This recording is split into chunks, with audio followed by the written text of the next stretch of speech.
Welcome back to Project 613. Today we are going to learn 6 mitzvot that pertain to the Kohanim, about who a Kohen may or may not marry. The Kohanim are the family of priests, who are the descendants of Aaron, Moses' brother. The family of priests, the Kohanim, were chosen by Hashem to serve in the Holy Temple on behalf of the entire Jewish people. And therefore, because they are always dedicated and committed to the service of God in the temple, they maintain a certain higher level of holiness, even in compared to the rest of the Jewish people. And it's for this reason that the Kohanim enjoy certain privileges more than the rest of the Jewish community. The Kohanim are always called to the Torah first.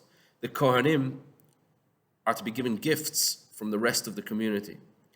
And in addition to the privileges that the Kohanim receive, there are also certain restrictions and extra prohibitions on the Kohanim in order for them to maintain their heightened level of holiness. And here we are going to learn 6 such prohibitions. Now, within the family of Kohanim, within the family of priests, there are also 2 different levels, because you have all of the regular priests, the regular Kohanim, and then you have the Kohen Gadol, the high priest. The high priest is the only one who is allowed to enter the Holy of Holies on the holiest day of the year, Yom Kippur.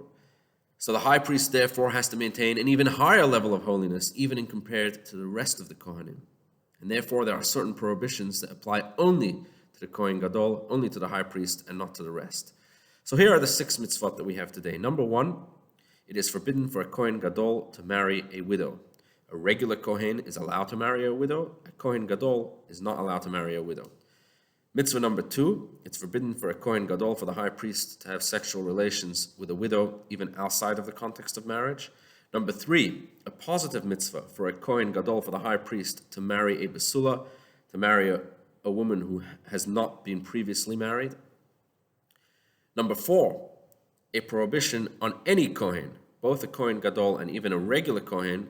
It is forbidden for a Kohen to marry a divorcee. Number 5, it is forbidden for any Kohen to marry a woman classified by the Torah as a zona. A zona is a woman who had previously engaged in certain forbidden relationships, let's say, for example, in an adulterous relationship or incest and so on. And once a woman has already engaged in such a relationship, it is forbidden for a Kohen to then marry such a woman. And the 6th mitzvah that we learned today is that it is forbidden for a Kohen to marry a woman classified by the Torah as a halala. A halala is a woman who had previously engaged with a Kohen in a relationship that's forbidden for a Kohen, and after that she assumes the status of a halala, and it would be forbidden for a Kohen to marry her. And not only that, but any children born of such a union, all of her daughters also have the status of a halala, and it would be forbidden for a Kohen to marry the daughters of such a union as well. Now, it's important that we should understand that the fact that the Torah forbids a Kohen from marrying a divorcee, or a Kohen Gadol from marrying a widow, doesn't in any way suggest that there's anything wrong or anything unholy about a widow or about a divorcee. On the contrary, in Jewish history, we have some of the greatest rabbis and sages and prophets, and even some of the Jewish kings who got married to widows and divorcees. The fact that the Torah prohibits this for a Kohen is a divine decree. It's what we call a chok.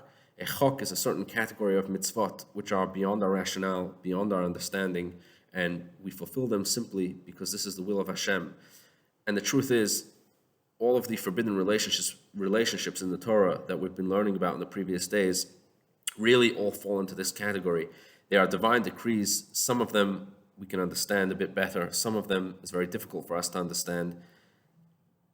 But ultimately, we fulfill these mitzvot because they are the will of Hashem, and by fulfilling these mitzvot, we connect to Hashem by fulfilling His ways.